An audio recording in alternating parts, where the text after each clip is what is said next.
اسألوا التاريخ عن فاروق، اسألوا التاريخ عن عبد الناصر، اسألوا التاريخ عن السادات، اسألوا التاريخ عن جبابرة الشرق والغرب، اسألوا التاريخ عنهم.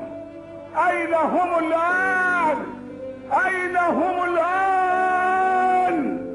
البقاء للواحد القهار، البقاء لله وحده. يا نساء المسلمين في كل مكان، لا تسيروا وراء تعاليم قاسم أمين، إنما سيروا وراء تعاليم أبي القاسم الأمين. اللهم إنك تعلم علم اليقين أنه قضى حياته في سجن يوسف، ما دخل مجرما وما دخل جانيا، إنما قضى أكثر من 20 عاما في زنزانة ضيقة. اللهم أبدله من هذه الزنزانة. الشيخ عبد الحميد كشك أنا مش بعتبره داعية إسلامي ولا خطيب، دايما أوصفه بالوصف ده وأنا مصر عليه، أنه حالة دعوية فريدة. كان دايما يدعو ربه عز وجل أن يتوفاه ساجدا يوم الجمعة. وكم من مسؤولين ضاعوني في بيتي لعرض المناصب من مصر وخارج مصر، ولكني دعوت الله قائلا احيني اماما وامتني اماما واحشرني وانا ساجد بين يديك يا رب العالمين.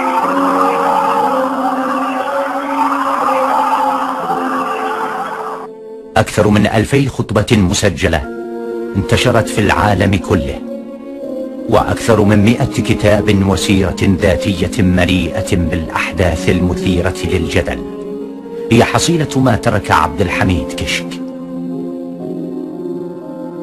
وهذه قصة أيامي باختصار مفيد جدا وبإيجاز وجيد.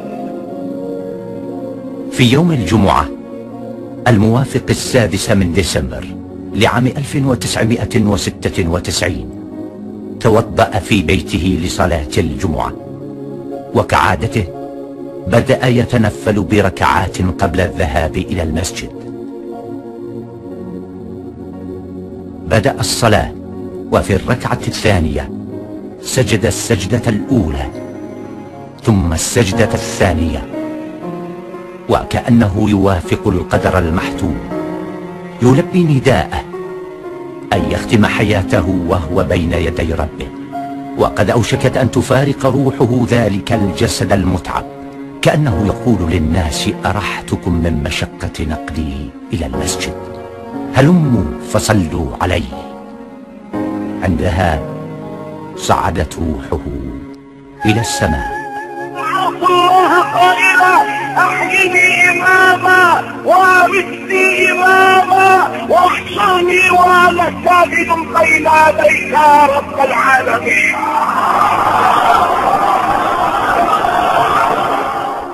سبحان الله، يعني شيء يعني غير عادي، وشيء يعني الإنسان مهما حاول يوصف أو يعني يحكي مشاعره أو يوصف أحاسيسه مش مستحيل.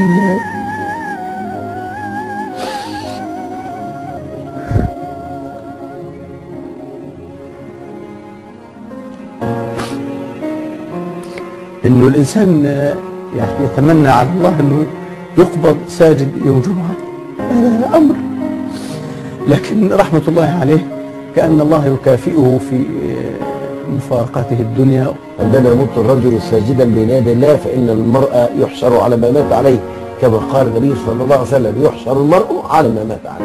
أمن الدولة أصدر الأوامر لأولاده وأسرته إن هم يسلموا في نفس اليوم.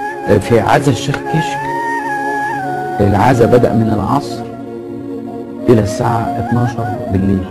ضباط الداخلية، لواءات وأمن الدولة ورئاسة الجمهورية قالوا ما تخلصوا هو الشيخ كشك، تعبنا وهو ميت وتعبنا وهو عايش. لا ظلم اليوم، لا محاكم للشعب ولا محاكم للثورة ولا محاكم للغد ولا محاكم لأمن الدولة العليا، إنما مالي واحد. يا دنيا اين انهارك؟ اين اشجارك؟ اين بحارك؟ اين قصورك؟ اين الملوك؟ اين الملوك؟ اين ابناء الملوك؟ اين الجبابرة؟ اين ابناء الجبابرة؟ لمن الملك اليوم؟ لمن الملك اليوم؟ يا دنيا يا دنيا اين الجبابرة وابناء الجبابرة؟ اين الذي كان اذا اشار باصبعه امتلأت السجون وغصت المعتقلات؟ اين الذي وقف امام قبر اليمين واقسم بالله انه لن يرحم؟ اسألوا التاريخ يا من تمرون بكبر القبة ويا من تمرون بمدينة نصر، وانكم لتمرون عليهم مصبحين وبالليل، افلا تعقلون؟